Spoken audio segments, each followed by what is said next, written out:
Освоение средств АКК по программе продуктивной занятости, 5-й слайд.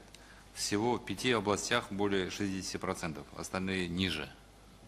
В чем вопрос? Парик Кабарович, я вам задаю вопрос, а вы по залу гуляете. Если у нас освоение идет по... Ну теперь сидите, отвечайте. Да. Что стали?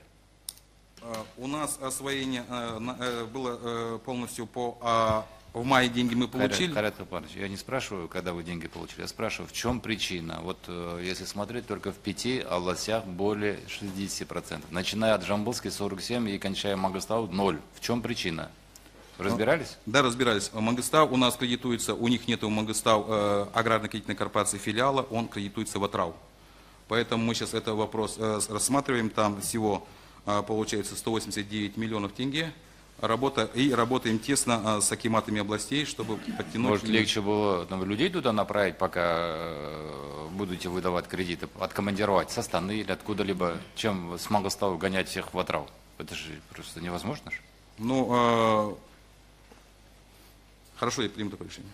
Это как-то нерационально распределять людей.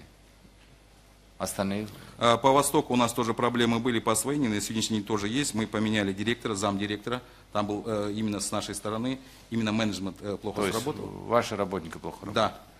Ну, мы их уволили, поставили новый менеджмент. И сегодня уже работает зампредседателя там, и работает начальник кредитного отдела, департамент находится на Востоке. Мы мобилизуем людей.